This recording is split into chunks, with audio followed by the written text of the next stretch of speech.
Doctor Avvaru Venukumar, BC intellectual forum state coordinator. 11వ తారీఖు నాడు పాలమూరు సామాజిక న్యాయ సభ నిర్వహిస్తున్నాం బీసీ ఇంటలెక్చువల్ ఫోరం ఆధ్వర్యంలో.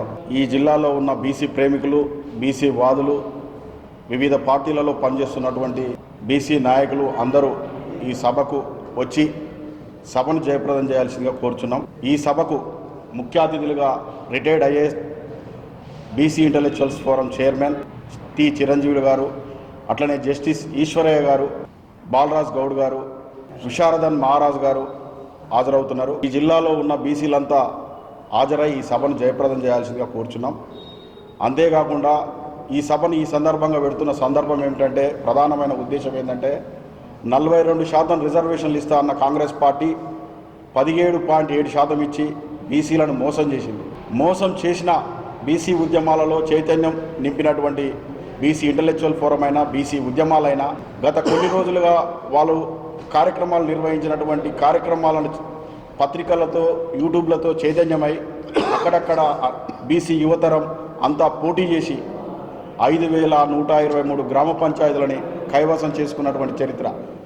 సామాజిక ఉద్యమ చరిత్రలో, బీసీ ఉద్యమ చరిత్రలో ఇదొక సువర్ణాధ్యాయం స్టార్ట్ అయిందని మేమంతా భావిస్తున్నాం.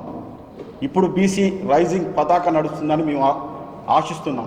ఈ దశలో ఉమ్మడి జిల్లాలో గత సెప్టెంబర్ మాసంలో బీసీ ఇంటలెక్చువల్ ఫోరం ఆధ్వర్యంలో సన్నాహక సమావేశం నిర్వహించాం. ఈ మధ్యకాలంలో స్థానిక సంస్థల ఎన్నికలు రావడం, ఈ ఎన్నికలు వచ్చిన నేపథ్యంలో కొంచెం ఈ సభ లేటుగా జరుపుకున్నాం.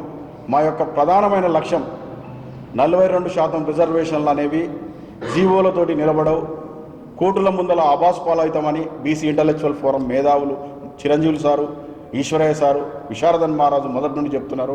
అట్లనే జరిగింది. కాంగ్రెస్ ప్రభుత్వం ఆ రకంగా మోసం చేసింది.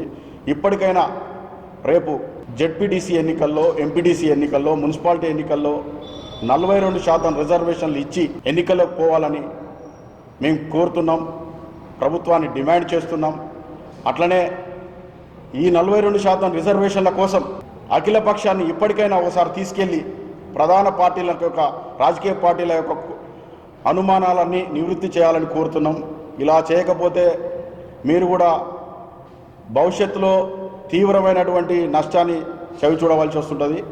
ఇక బీజేపీ పార్టీ కూడా మీరు మన స్థానిక సంస్థల్లో ఎన్నికల్లో రిజల్ట్ చూడాలి, వాళ్ళవి కూడా వారి తలకాయ ఎక్కడ పెట్టుకోవాలో ఆలోచన చేయాలి. ఇది కేంద్ర ప్రభుత్వం సమస్య. బీజేపీ నాయకులు ఇక్కడ కూడా 8 మంది ఎమ్మెల్యేలు ఉన్నారు, 8 మంది ఎంపీలు ఉన్నారు. వారు కూడా దీన్ని బాధ్యతగా తీసుకొని ప్రజల అభిమానాలు చొరగొనాలి. అట్లా చొరగొంటే వారికి కూడా భవిష్యత్తు ఉంటుంది. ఆ రకంగా చేయకపోతే వారిని కూడా వాళ్ళ ఆఫీసులు, వాళ్ళ యొక్క కార్యాలయాలను భవిష్యత్తులో ముట్టడి చేస్తాం. అట్లనే బీఆర్ఎస్ పార్టీ కూడా గతంలో 33% ఉన్న రిజర్వేషన్లు 23% ఇచ్చారు.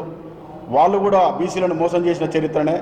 ఇలాంటి విషయాలన్నీ ఆ సభలో పెద్దలు చిరంజీవులు సారు, ఈశ్వరయ్య సారు, విశారదన్ మహారాజు మీ ప్రశ్నలకు లోతైన సమాధానాలు అన్నీ కూడా ఉపన్యాసాలు, ప్రశ్నలకు సమాధానాలు ఉంటాయి. మీరంతా పాల్గొని విజయవంతం చేయాల్సిన అవసరం ఉన్నది. అట్లాగే 42% రిజర్వేషన్లకు ఏకైక రక్షణ 9వ షెడ్యూల్. ఆ 9వ షెడ్యూల్ కొరకు మా ఉద్యమ ప్రస్థానం కొనసాగుతుంది. Thank you.